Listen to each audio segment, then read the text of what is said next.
we have four panelists that will be helping us to explore this theme. And I'm just going to very quickly introduce you to them and then allow them to speak. Each panelist is going to have 15 minutes, and I am going to ask them to stick to the 15 minutes because we're already starting late. And I'll give them indications when they only have 5 minutes left. Is that okay? All right, so we're going to start off with Dr. Sonia Stanley Nair, and her presentation this morning is entitled The Politics of Pilgrimage, Reggae Festivals and the Movement of Jah People. And for those of you who don't know, Dr. Stanley Nair is a lecturer in the Cultural Studies program here at UWI Mona.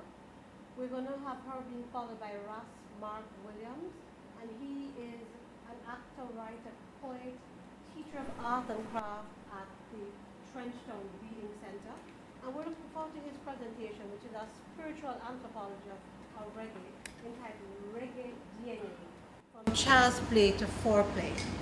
Then Ross Mark will be followed by Erin McLeod, and Erin is a postdoctoral fellow here at the ICS.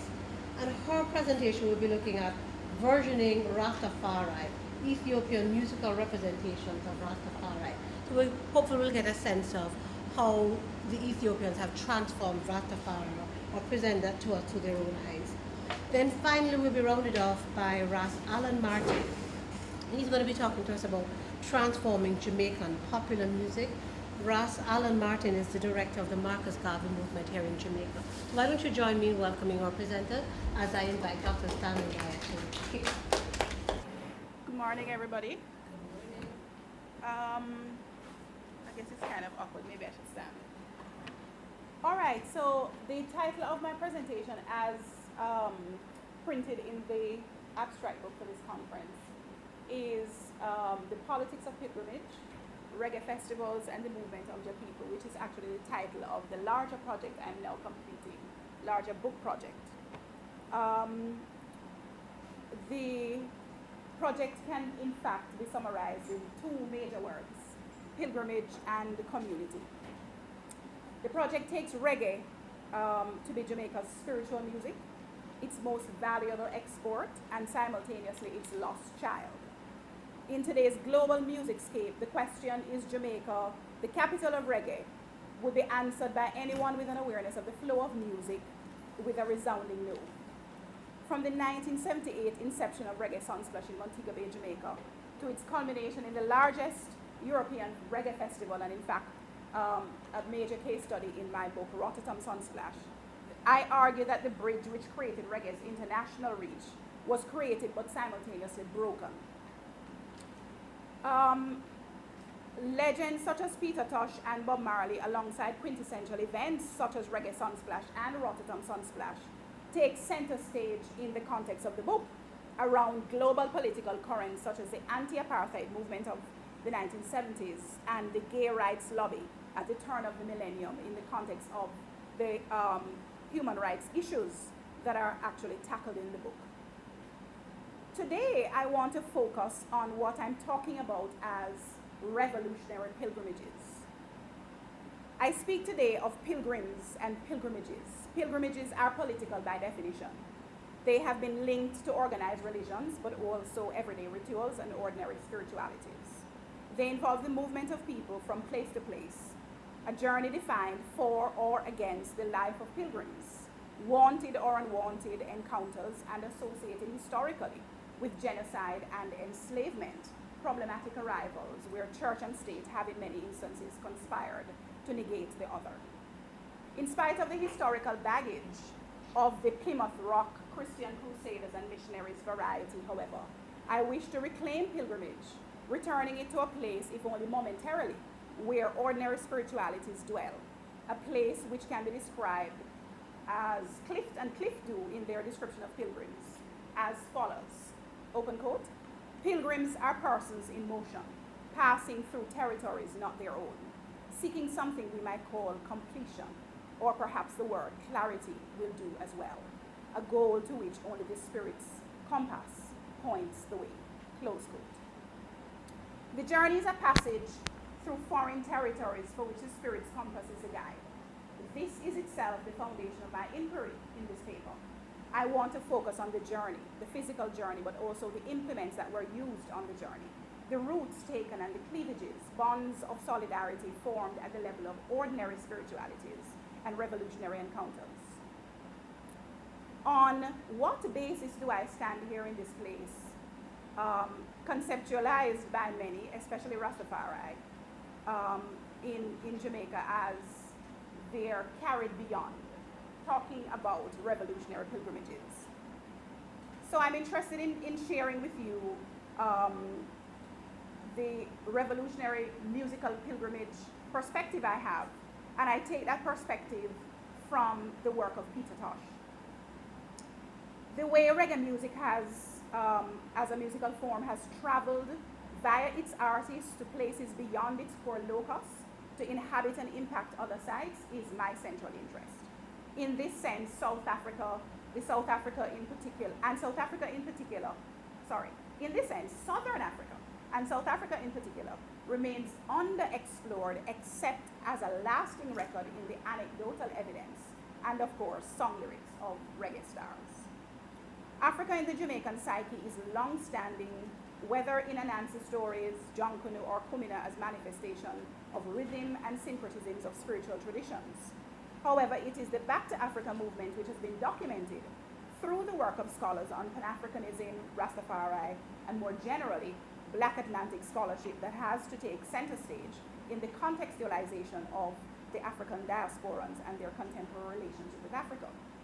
Count Ozzie's use and the manipulation of the Nyabindi drum rhythm in the late 1950s cemented the indigenous expression that eventually produced reggae. Rastas and reggae are quintessential manifestations of the articulation of Back to Africa, and some of this has been recently documented by Jelani Nile of the University of the West Indies, whose work on a genealogy of the Back to Africa movement from Garbism to Shashamani, Ethiopia, where Rastas have realized their return to the promised land, Africa, but Ethiopia specifically. How does reggae become woven in the story of South Africa's anti-apartheid movement since 1948? And I'm not going to go too much into what is apartheid today, but I suspect most of us do know.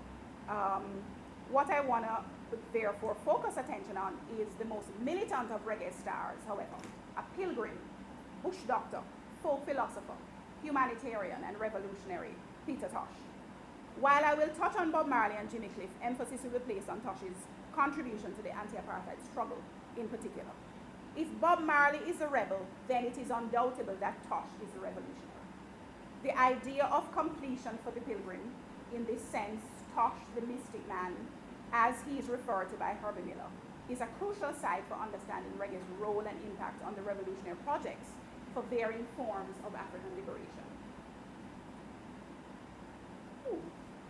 Whether it was Angola, Rhodesia, or South Africa, there are important stories about the role and impact of reggae's emissaries and their lyrical food, or indeed for some, weapon. If Bob Marley's survival album with tracks such as Zimbabwe is the best known tribute to political unrest in Southern Africa, a most seductive and subversive of pleasures, weapons of the weak with hidden transcripts of subtlety, in the words there of, gone out of my head, then Tosh's Equal Rights is the most decisive militant critique of systems of injustice. Who is Peter Tosh? Equal rights and justice for all is perhaps how he is best remembered. The album Equal Rights, 1977 release, has been hailed as his grand narrative, his tour de force. It occupies a place next to the very best of any recording that addressed the social and political conditions in the 20th century. For peoples the world over seeking freedom from any and all oppressive situations, Equal Rights has also been an influential and inspiring recording. Born Winston McIntosh, Tosh is the unacknowledged patriarch user of reggae as a weapon, with the release of Equal Rights in 1977, and with other studio album releases such as Legalize It, Bush Doctor, Wanted, Dread and Alive, Mama Africa, and culminating in No Nuclear War in 1987. There are, of course, recordings from live performances which populate the compilations that have been released ever since his death. The symbol of his revolutionary stance was perhaps his M16 guitar, but there is much more to Tosh especially as it relates to the anti-apartheid movement and political liberation in Africa more broadly.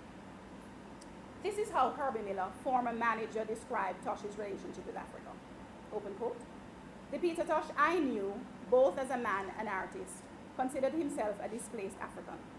He conceptualized that great continent as a state of mind.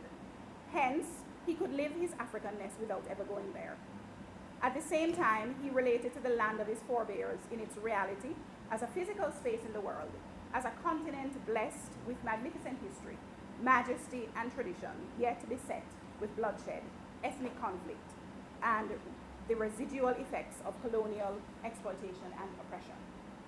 Connecting the conceptual to the real, Tosh acknowledged Africa as a place he would someday visit. End of quote. Miller continues, his artistic response to that dislocation was to address Africa's historic significance by singing its praises and encouraging an African identity.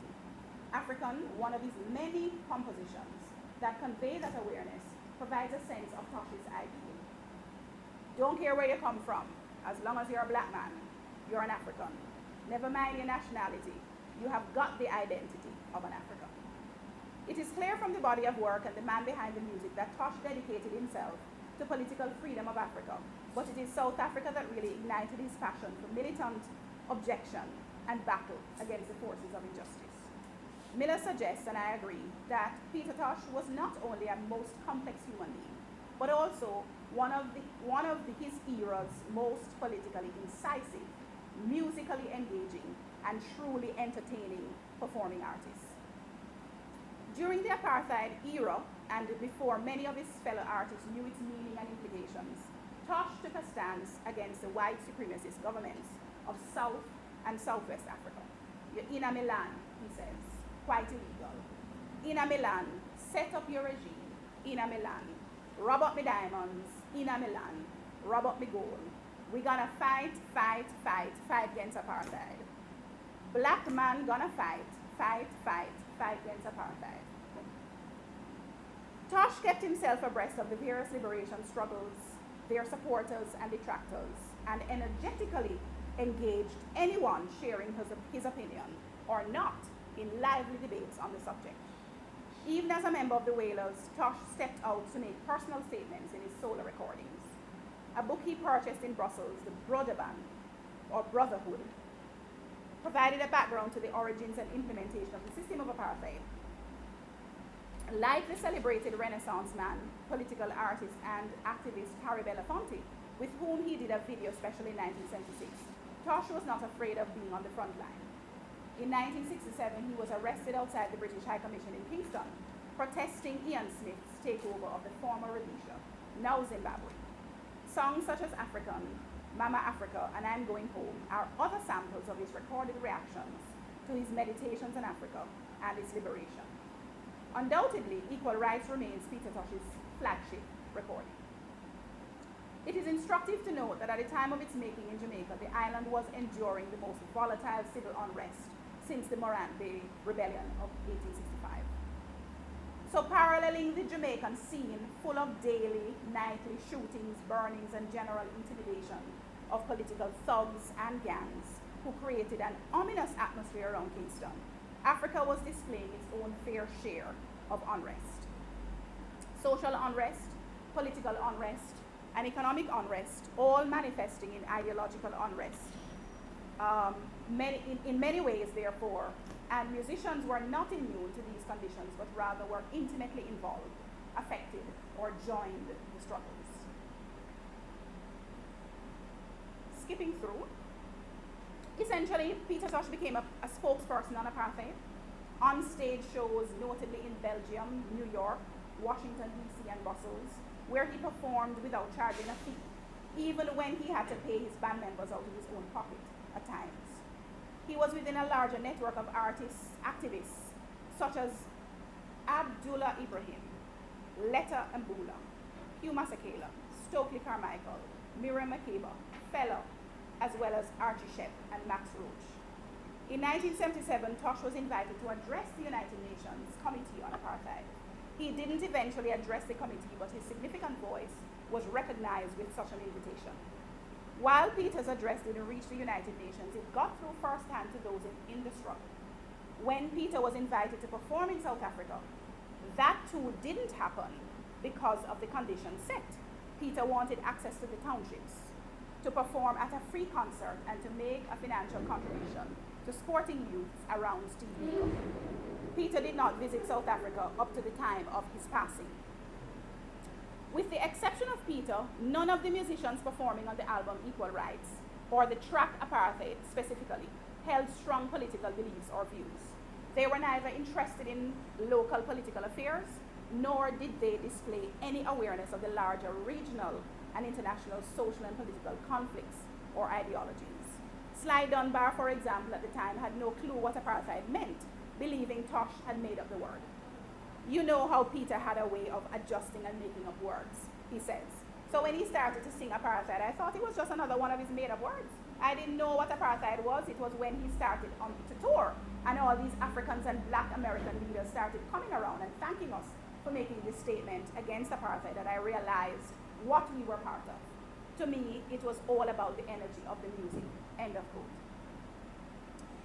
So, Tosh, I'm saying, was as secure in his political beliefs, in his activism, in his spiritual beliefs. People consider Tosh, even now, to be quite a madman, and his journeys to Africa, anecdotal evidence from people will tell you that he embraced black arts and black magic in such a way that people were quite surprised. I know I'm out of time. I'm really saying, people, reggae's hidden transcripts of subtlety with pleasure and seduction, where revolutionary pilgrimages have almost seemed benign, where putting one in a mellow mood is the overwhelming feeling, while in some senses missing the piercing, incendiary lyrics of its pilgrims. However, those at the forefront of the struggles in question got hold of and lived by some of this musical food, finding their ways literally and figuratively beyond hopelessness. I'm going to end there. Thank you very much. Thank you.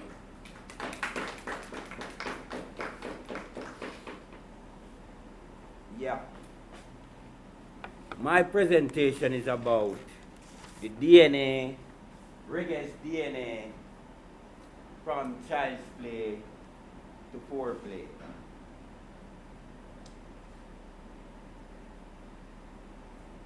My research has been on spiritual anthropology. I'm an artist, I'm an actor, I'm a writer. I teach art and craft and designs as well. So I have always worked within the creative arts.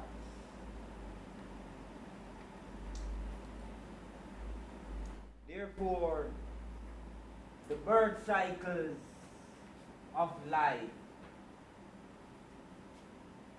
is on this side, and the geography of life is on this side, and then the growth cycles and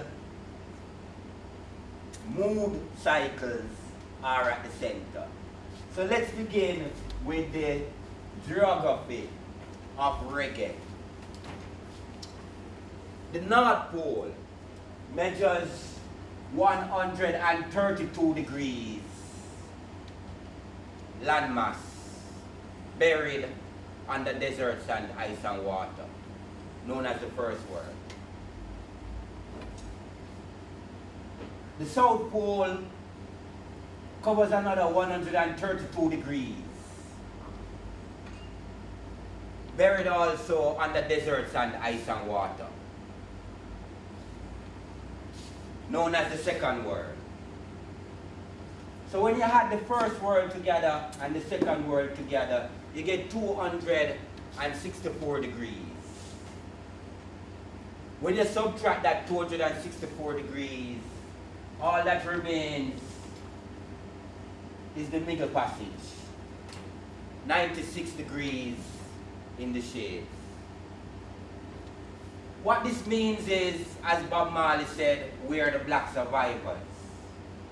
We are the black survivors, surviving the destruction of the First World surviving the destruction of the second world and creating the third world between the Tropic of Cancer and the Tropic of Capricorn. Thus, all that remains of modern civilization is a third world. There is no first world. There is no second world. So all the countries saying they are first world countries, they are just lying. As I have proven, 132 degrees buried as the North Pole, another 132 degrees buried as the South Pole. All that remains is 96 degrees in the shade. Now, within ancient paradise, whenever a mother was pregnant, she would, from the first month that she knew she is pregnant, she would begin to check the food choices of each child within her womb. And in checking the food choices of each child within her womb, what she would do is plant a separate vineyard for each child. If it's a twin, one vineyard over here, one vineyard over there. And what she would do is plant the food choices from each child in their independent vineyard. So there was a thing called baptism at birth.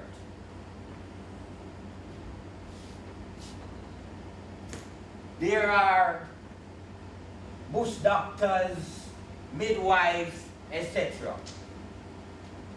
And within the birth process, the woman was not forced to lie down, strap down, because in slavery they feared she would have killed the slave master child, so them tied down the woman.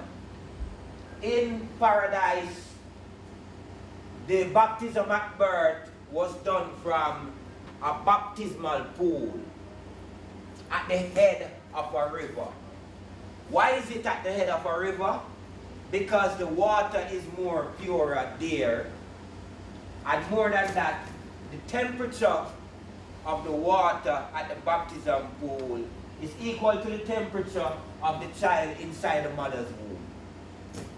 So what you would have is the breaking of the mother's water would take place inside the baptismal fountain. Right?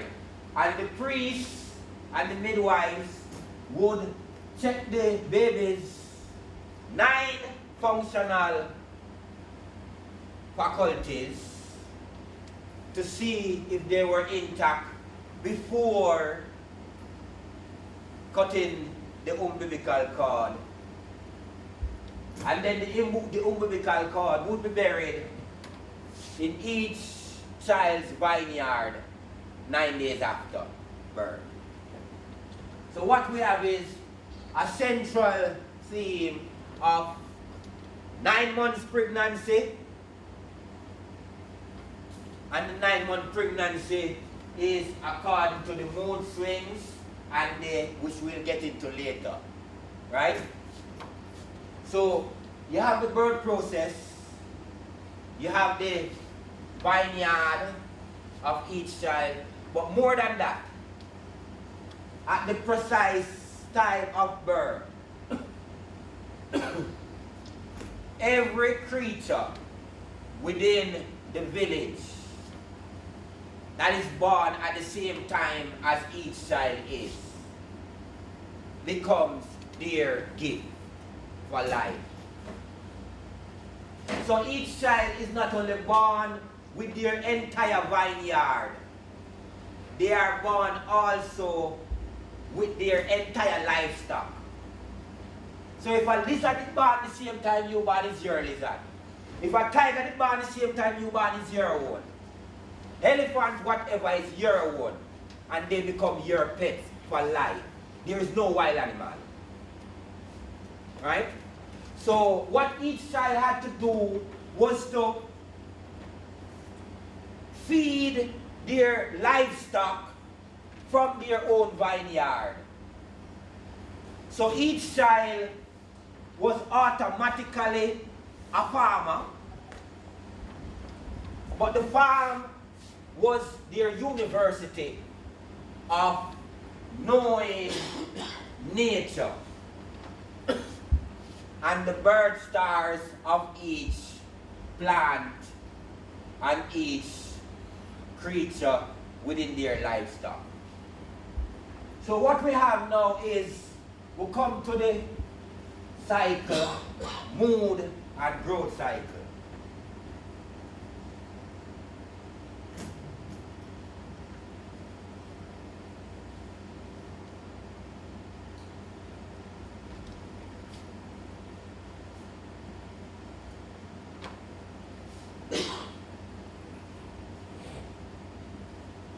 Now the growth and mood cycles is where the spiritual anthropology of reggae's DNA is, let us say 1, 2, 3, 4, 5, 6, 7, 8, 9. Aura. Aroma. Sound. Image. Balance.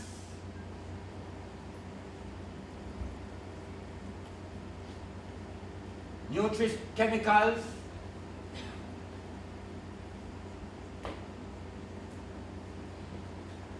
Nutrition.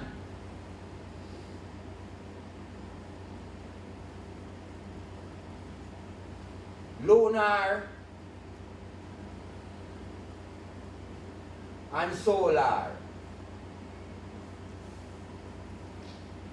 So what you have is the body functions in a particular way.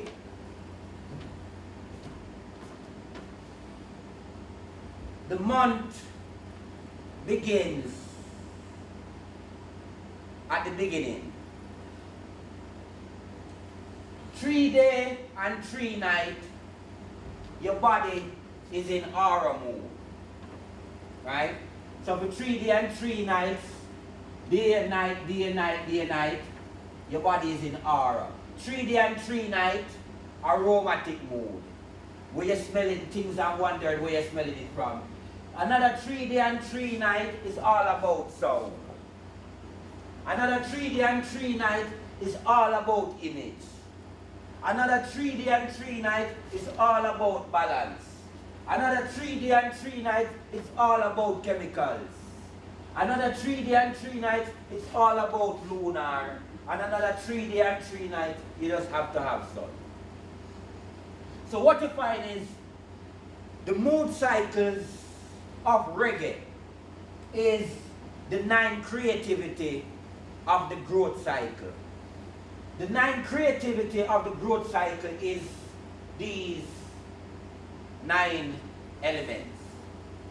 So the process of growth is also the simulation of the mood cycles within a normal person.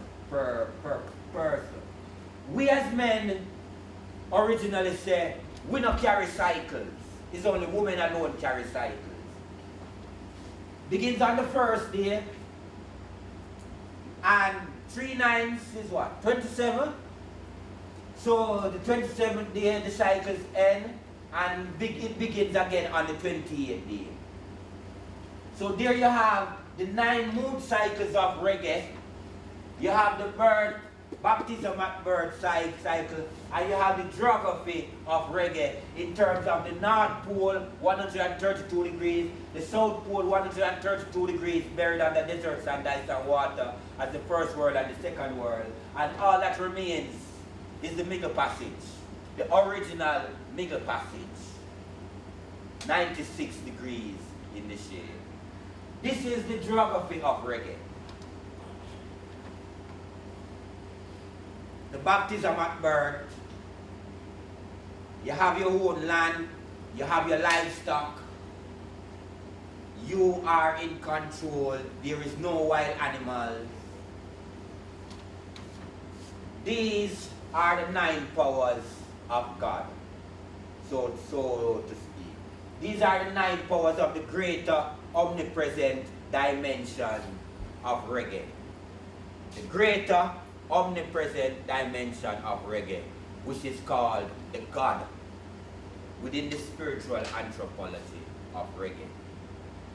It is this formula which allows the ancient people to arrive at the point where God dwells within each and every individual thing, object, you name it.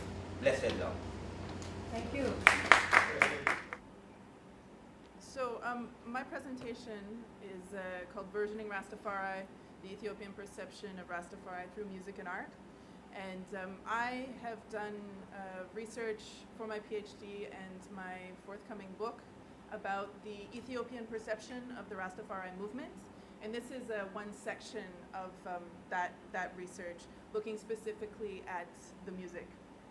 So while doing research in Ethiopia and teaching at a local college in Shashamane, where, as Sonia mentioned, there are Rastafari who have come to settle in the place that they call home. Students will often sing Bob Marley songs to practice their English. And as Professor Abby Ford, former Dean of Journalism and Communications at Addis Ababa University, said to me, quote, Ethiopians respond to the Rastafarians through the phenomenon of Bob Marley. It's the music.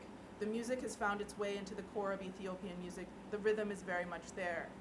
And in conversation with Fikru Gebrkidan, author of Bond Without Blood, his statement was that one of the major impacts of the Rastafari presence in Ethiopia can be seen in music.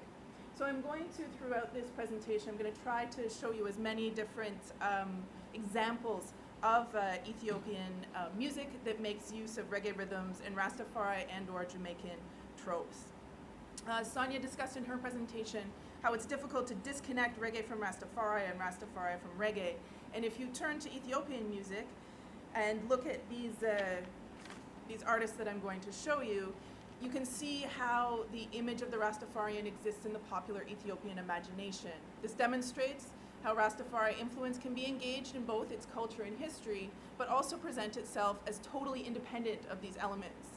It's also possible for Rastafari influence in art to be simply applied as a style, and again, this reflects the varied narratives functioning in Ethiopian society. Though reggae and Rastafari are connected, especially in Ethiopia, where reggae is connected with the repatriate Rastafari population, the Ethiopian perception has the ability to disconnect the two. The first artist I'm going to talk about, possibly the most popular Ethiopian pop star today, Teddy Afro. He was one of the first, if not the first, major Ethiopian artist to experiment with reggae music. And so you can see from his first major hit in reggae, Bob Marley.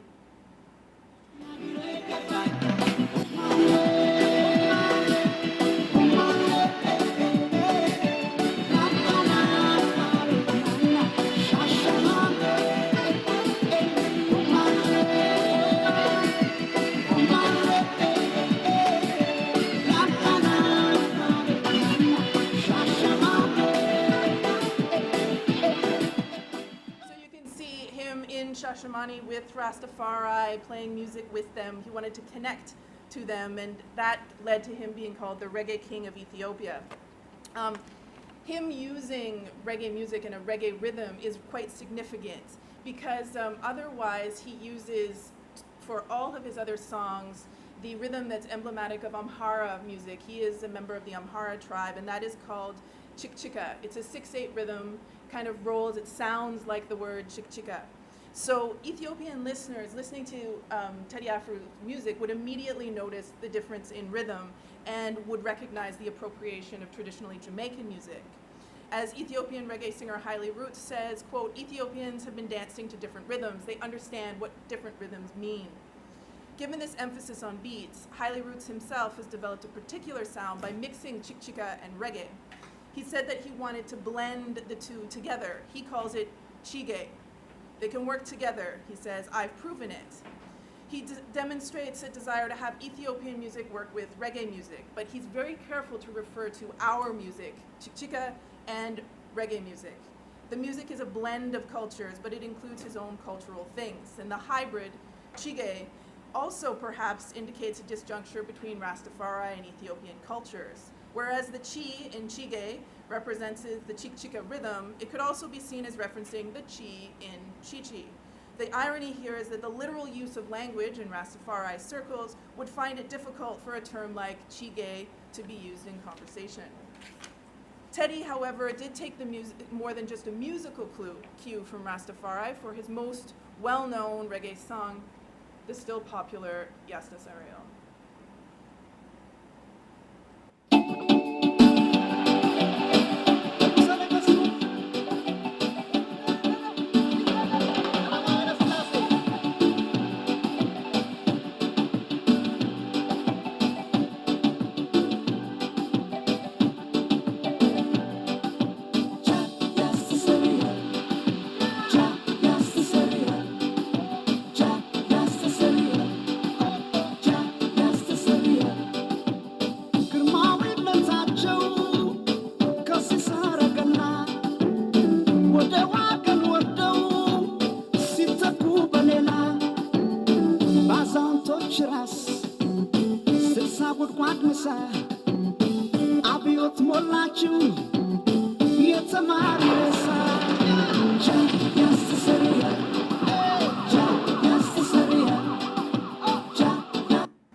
From the first verse, which you just saw in the music.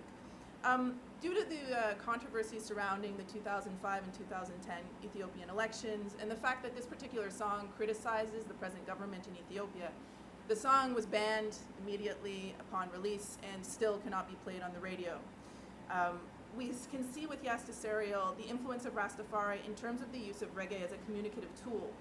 Just as the relationship with Rastafari has developed the music into something that provides commentary on politics and society, so Teddy Afro has taken up this challenge. Though in an interview, Teddy said to me that reggae was chosen randomly, but in Yasta Sariel, Teddy makes use of this mode in a way that aligns with its developed function and presents commentary, in this case, lyrics revisiting history and opposing the government. Yes, there seems to be Rastafarian references in terms of the chanting of Jah Yasta Sariel, meaning Jah will make them to be forgiven. But this is a play on the word Jah, which is familiar to Rastafari, but also reflects the common name Jah Hoy, which is an alternate name for Haile Selassie that is common in Ethiopia. Given that Teddy is often seen wearing Haile Selassie t-shirts and Rastafari paraphernalia, has never claimed to be Rastafari, and insists that he is an Orthodox Christian, it's unlikely that this lyric is addressing Haile Selassie as divine, but rather using a reggae or Rastafarian trope. It aligns Teddy to the Rastafari to legitimize his music, making use of the Rastafari notion of music as a site for discussion and negotiation of political and cultural beliefs. As Horace Campbell says, that reggae helped many Jamaicans to discover their roots and the richness of their cultural heritage, Teddy's song seems to do the same. I won't go over the description of the historical references and the commentary here because of time, but throughout Yasta Sariel, Teddy presents a strong message of protest against the Ethiopian government and also a call for unity amongst Ethiopian people. And the way in which this impacted Ethiopian society, you can see in these clips from interviews that anthropologist Kristen Scare-Ogaret did looking at how Teddy's entry into reggae impacted members of Ethiopian society, and these were taken from interviews in a music shop in 2007. Just as the Rastafari became the bearers of protest, definers of discontent, and protagonists of rebellion in Jamaican society, according to Watson in 1974, through reggae, this also seems to be a part of the resonance of Yasta Sariel. Given the fact that Bob Marley is the image of reggae, if not Rastafari, in the popular imagination of Ethiopia, the music of Marley provides a model for how to present reggae should one wish to do so. But Teddy is very unique in his doing of this. But on the other hand, the influence of Reggae Rastafari and Jamaica can be completely non-spiritual, non-political in the Ethiopian context, taking up none of the socio-political or spiritual relevance of a Teddy-type interpretation. This disconnects both Reggae and Rastafari from political or spiritual roots, thereby more further distancing, holy crap, Ethiopians from the narrative of resistance for Rastafari and the deeply held spiritual beliefs held by repatriates. So if you look at some songs by Johnny Reggae, this is a song called Pick Up the Phone, which begins with him speaking in Jamaican patois, saying Wagwan over the phone. I think that this picture of him from the video, which shows him in an empty room with a Jamaican flag and two pictures of Bob Marley, kind of demonstrates how his resonance is really only token. And I think it's sort of symbolic that there's really nothing else there. And then an example like this one, Give Me the Key, sort of has him standing in front of speakers, the types of things that would lend some Jamaicanness to his performance.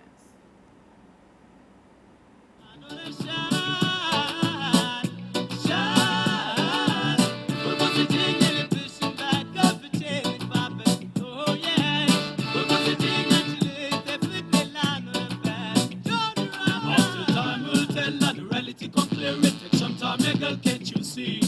I know you'll be mine for all of the time. If you go tell me, send me. And so Johnny Reggae is kind of representing more of, perhaps one might say, a dancehall or popular music view of what reggae music is. And it's interesting that in Shashamane, when I would speak to young people, they would often connect the Rastafari population with the United States, with America. I even had a couple of youth come up to me and say, you know, I've heard that they're really from America, that they say they're from Jamaica, but they're really actually Americans. And the way they dress and the way they talk and the way they walk proves this. So it's an interesting way of seeing a different perspective. There's also Haile Roots, who, although he is known for performing at many Rastafarian gatherings, he states that he is interested in Rastafari reggae music. He told me that he became interested in reggae not because of Bob Marley, but because of Buju Banton and Sizzla and Black Uhuru. But he is very clear when I interviewed him to state that, you know, I am Orthodox, I am Christian, and we as Ethiopians are different from the Rastafari. We never lost our culture. They did, so I understand why they think this about Haile Selassie, but there is a large disconnect. His concept of consciousness really has more to do with his own personal belief system than anything that is connected to Rastafari.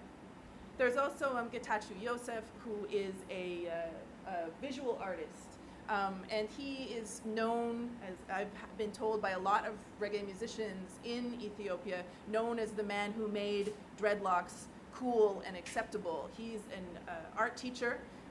He claims that he is painting reggae on canvas, and he has long dreadlocks, and all of his students at the art school also have dreadlocks. And there is this connection between dreadlocks and art and artistry, or a bohemian lifestyle that is connected with Getachew Yosef.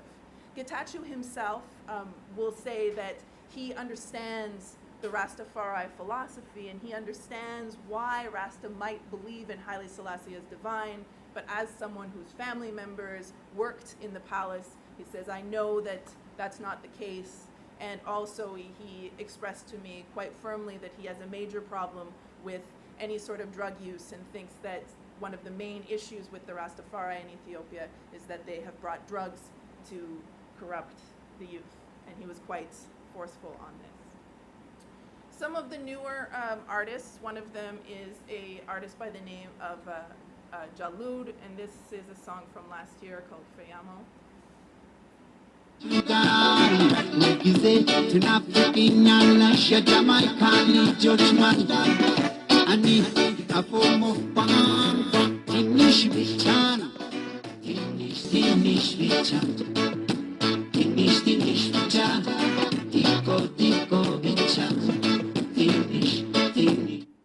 And I have Give me 2 minutes.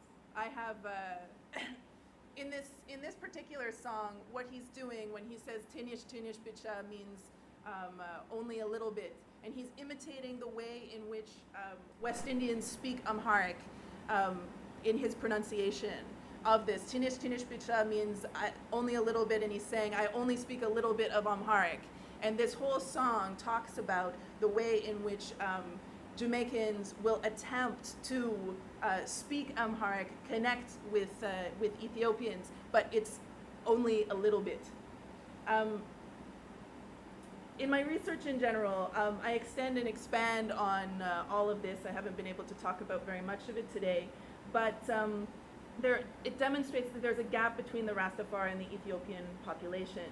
It's a gap of perception and of identity, one that exists on a local level, both conceptually and spatially. It exists on a wider, more popular level, as seen in the response to reggae music and the artistic production of Rastafari, as exemplified by Bob Marley. The gap can be narrowed, the idea of bringing Rastafari values in line with Ethiopian consciousness, as Haile Roots has tried to do, and Getachew Yosef in his art. Getachew connected himself and his Ethiopian identity with that of the Rastafari, but still with a gap. So alternatives for integration into Ethiopian society and potentially accessing, a level of acceptance within the country are possible, but they have to take into account Ethiopianness and connect across the gap between conceptions of identity. And I think that this final video really demonstrates this. This is a collaborative production between Haile Roots, Luciano, and Mikey General. This was originally recorded back in 2007, but released on Haile Roots' album just last year. And when you watch the beginning of this video, you have, and I think that this is a very nice kind of symbolic demonstration of the gap between Ethiopians and Rastafari, is that you have Haile Roots driving around in Addis Ababa, and the lyrics that he is performing are basic greetings in Amharic. Saying salam, tenayasteleng, he's greeting people. And then you have Luciano, who is in Shashamani, talking about being a member of the chosen ones, and talking about sort of within the narrative of repatriation. And so you have Haile Roots who's saying, welcome, come, but it's disconnected from the reasons, perhaps, why the Rastafari come to Ethiopia. So thank you very much, and you can take the Haile Roots, Luciano and Mikey General, Addis Ababa, Ethiopia. Selam, selam, ጤና ይስጥልኝ የወገን ዘመዴ የሆናችሁ ይሁን። ሰላም፣ ሰላም፣ ጤና ይስጥልኝ በዓለም ዙሪያ እኛን ለሰማችሁ ይሁን።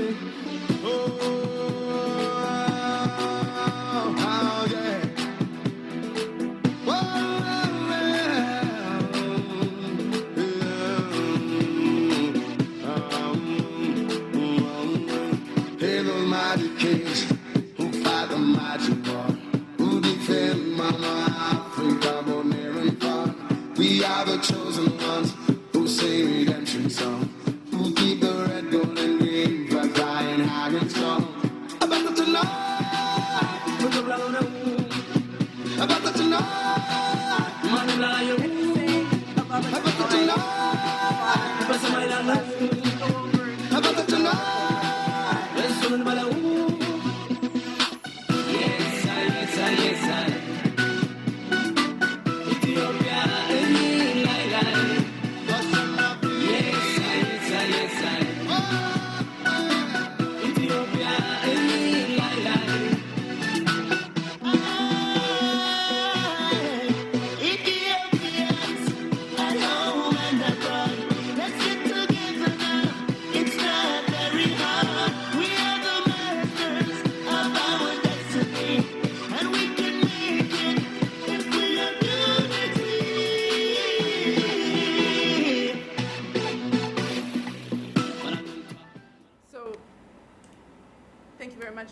for listening.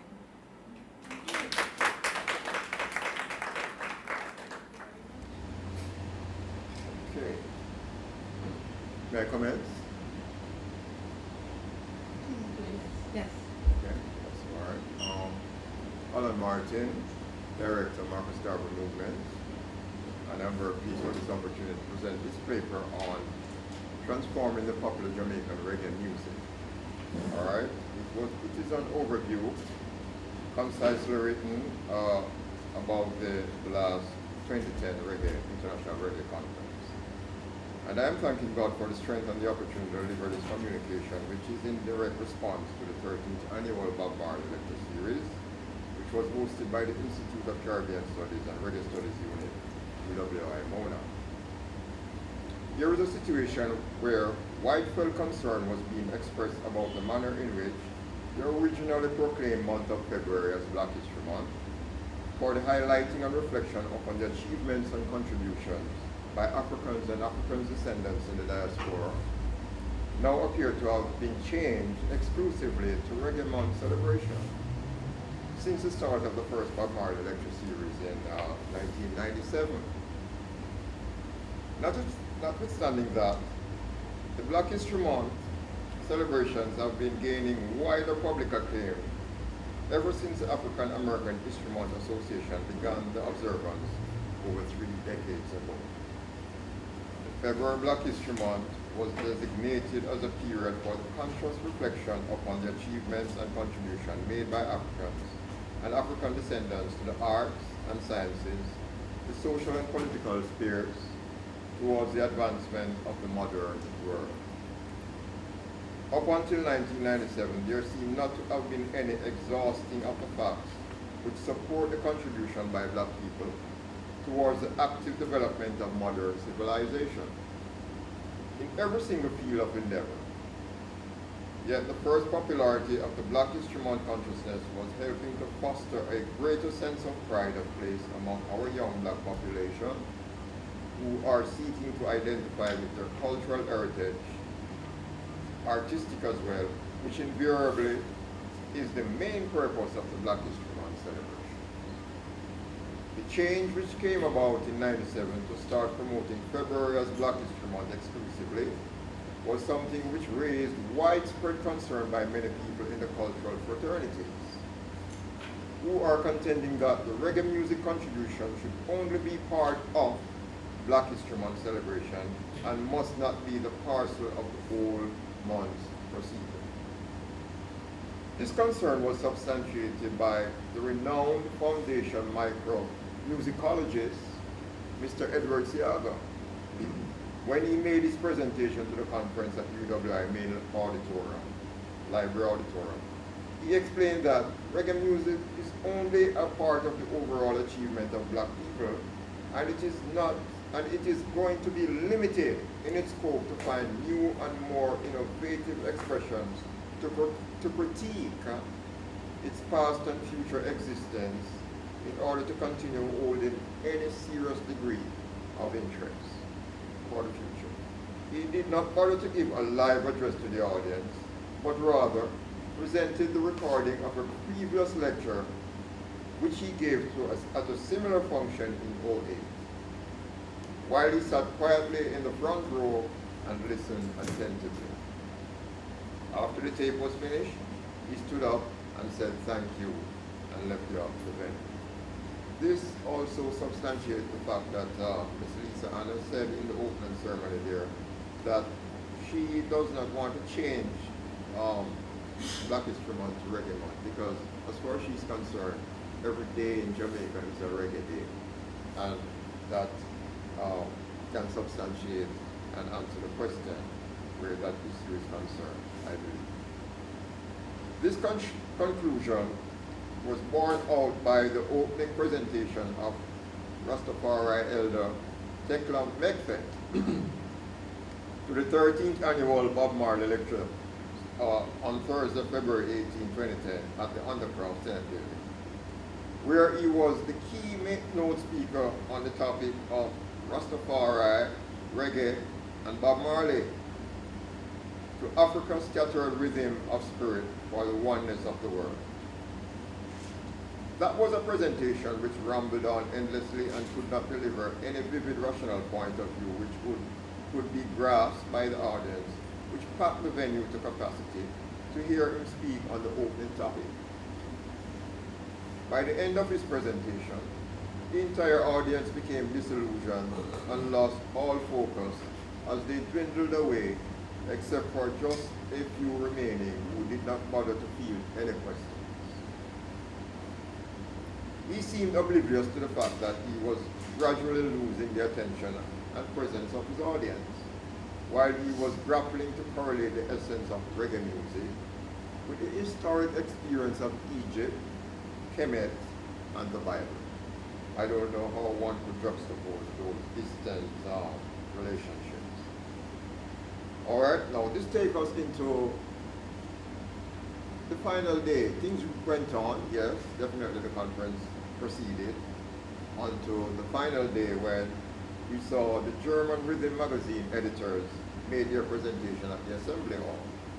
The final day session was held at the Assembly Hall Saturday 20th, which brought out some of the most interesting pieces of information to emerge during the lecture series.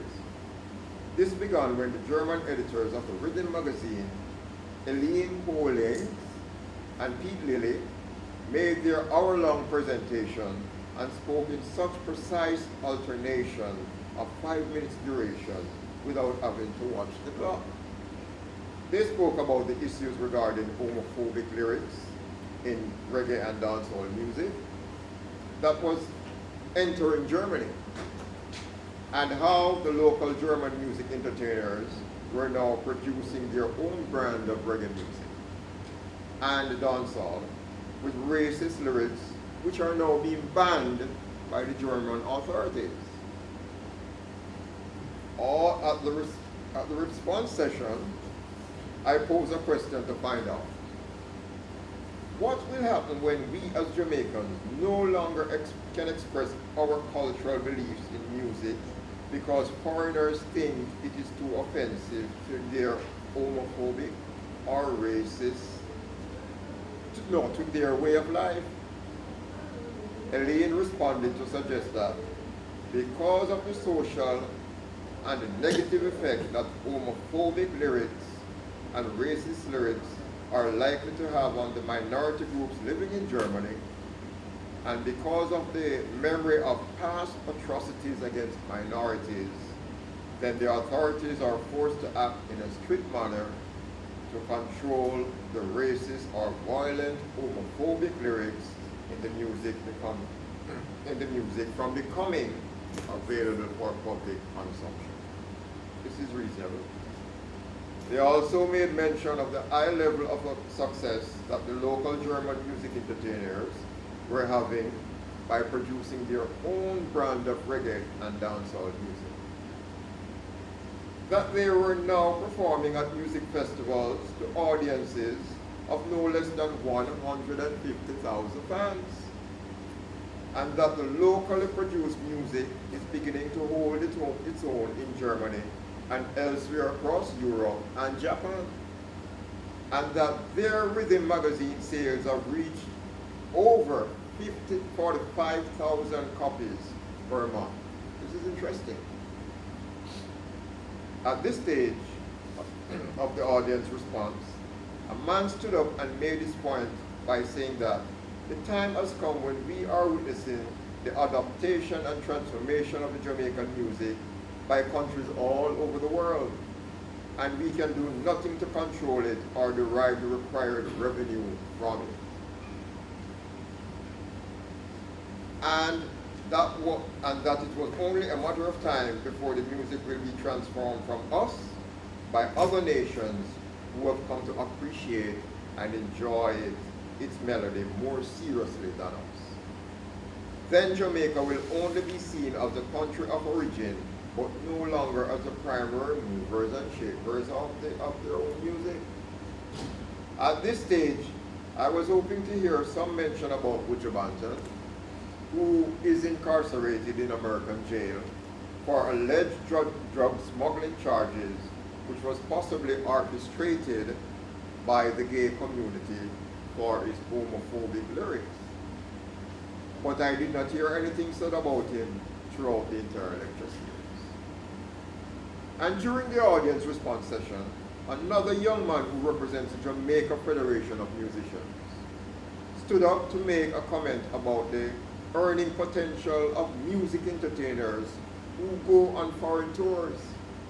He said that there are certain entertainers who, when they go on a foreign entertainment tour to some countries, that they can end up earning more than what the Jamaica Fruit Company can earn in an whole year. Now, or Jamaica Fruit Company is a big fruit exporting company in Jamaica. They're saying that a musical entertainment group can earn more than them in one show for a year. Now, this is interesting, and here's why it's interesting.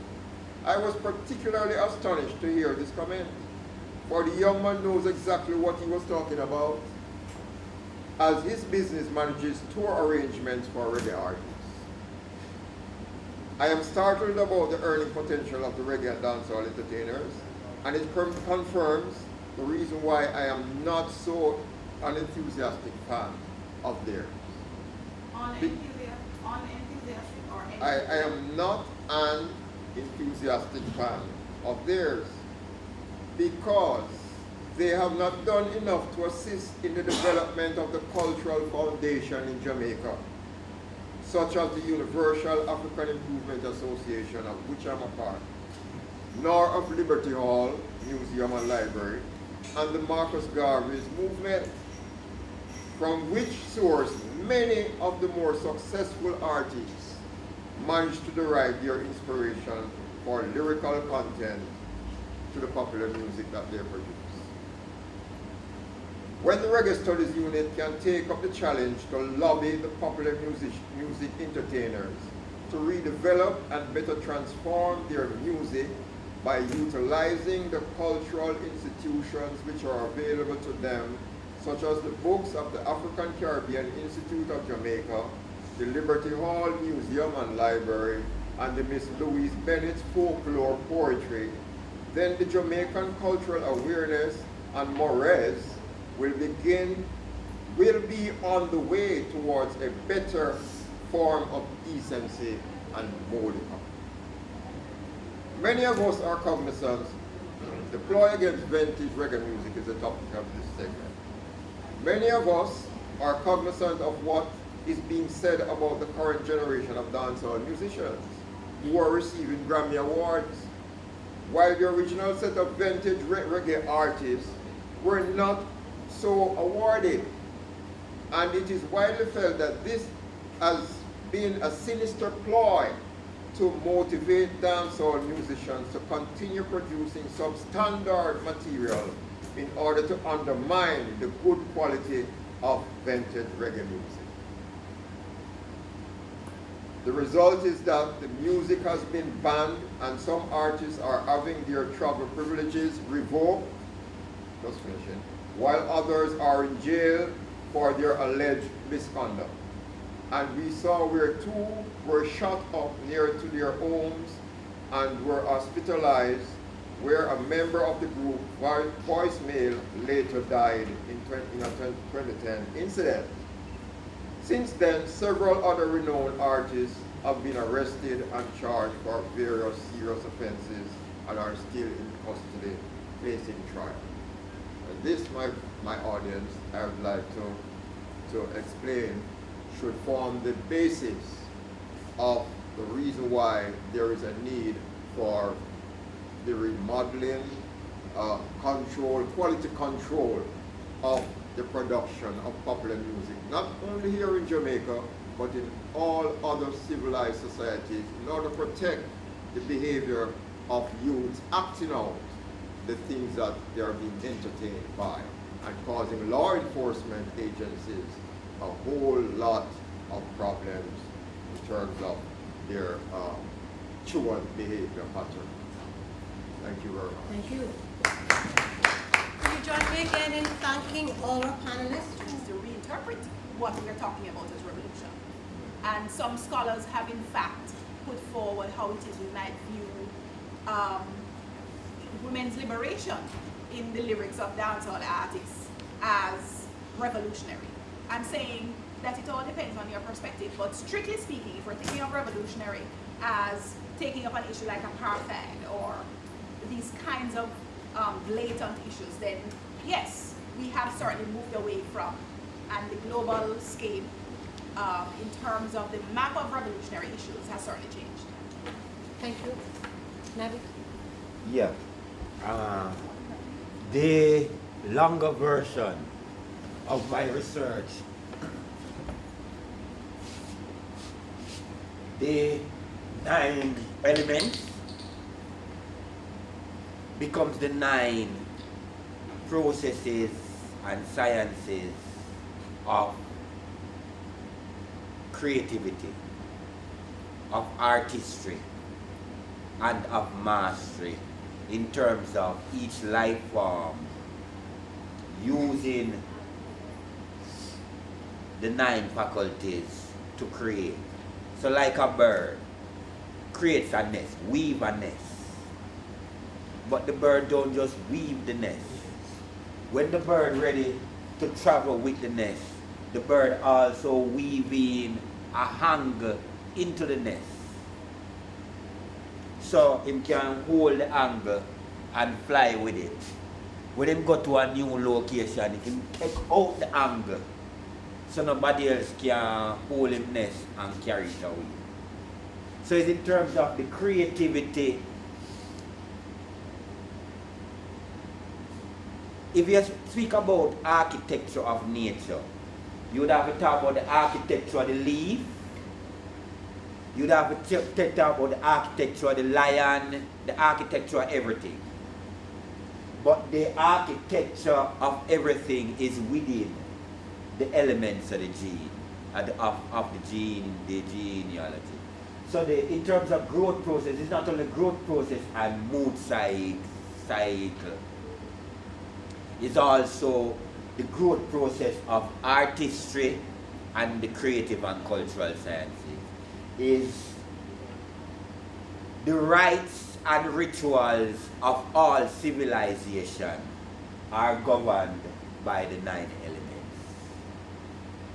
within the development of the research in total. Thank you. Alan? Yes, all right. And are there any other questions? Just a sec. Any other questions before we wrap up? For any of the participants? Only the questions? Okay, all right. You talked about, Aaron, in your talk, you talked about the How will we as Marcus Garvey movement help to foster the development and reshaping and transformation of our popular music from the situation that it is in now? I think that, according to what my paper was pointing out, that we need more assistance. We need more financial assistance to structure our capacity to do more, right? To be able to go out and provide mentorship programs to budding artists and so on and so forth, and to also interface with facilities, music training facilities like Edna Manley College and the Alpha Music Academy, to see how best programs can be implemented to ensure that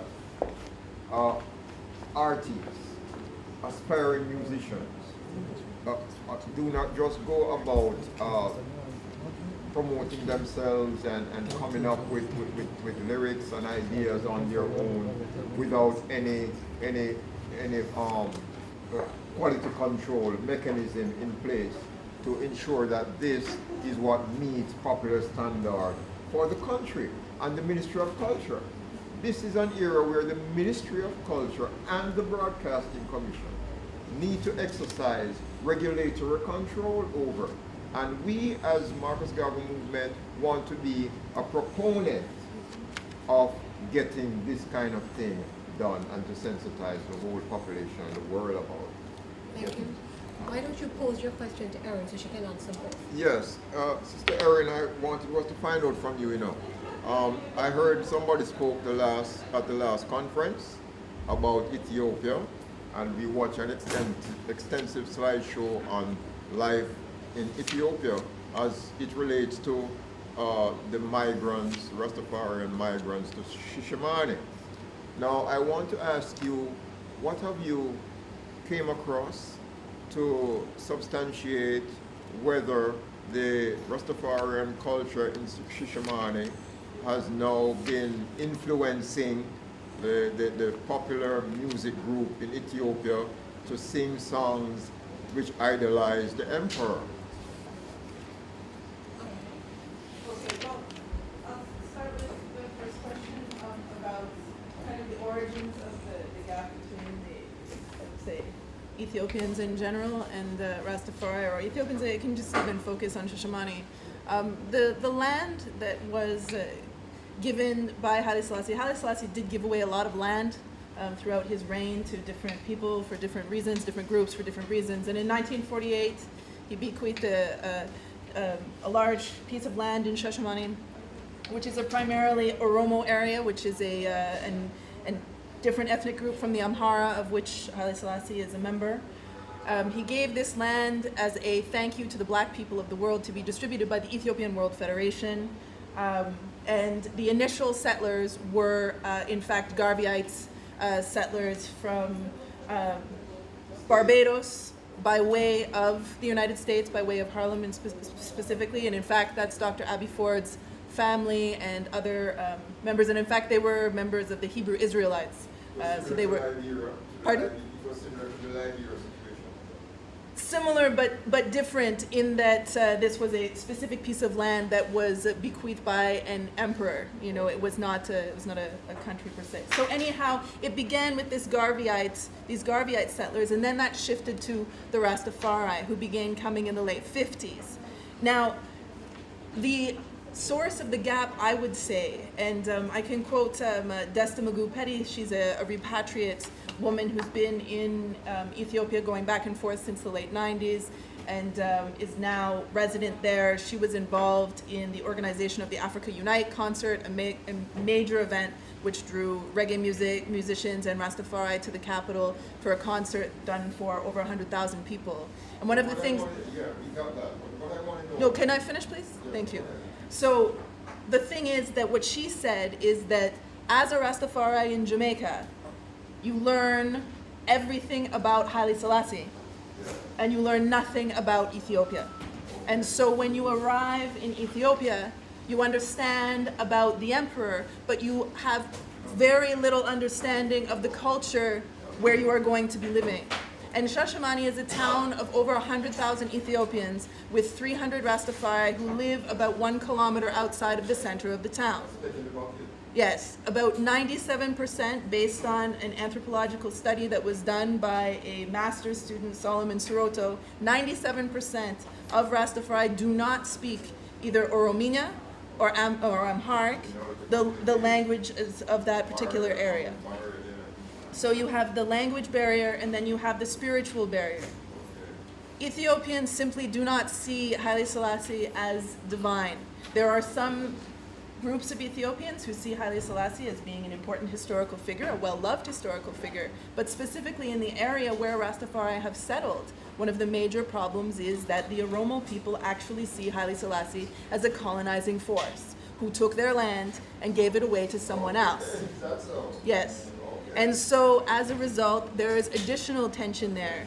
And some Rastafari are trying to work alongside the Oromo population in order to dispel the sense that they're there to take the land. But that's the general sense. So that, the gap is created by a number of different factors. In terms of what you're saying, I would give you an interesting case. The singer Jalud, which I showed you, Fayamo, he also has another song that was released this past summer, right after the death of Meles Zenawi, the former Prime Minister of Ethiopia. And he did a song which hails Meles Zenawi as the most important historical figure to have ever come to Ethiopia. Yes, and so yes, and so he's using the mode of reggae and this whole sense of reggae music that presents the emperor in this elevated position. He's using that for Meles Zenawi. So in fact, the role of the emperor within Ethiopia is not the same as within Rastafari.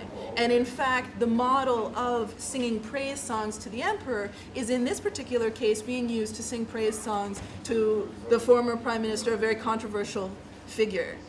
Yes. So, I mean, I think that the idea that there are Ethiopians who are Rastafari, who do see Haile Selassie as divine.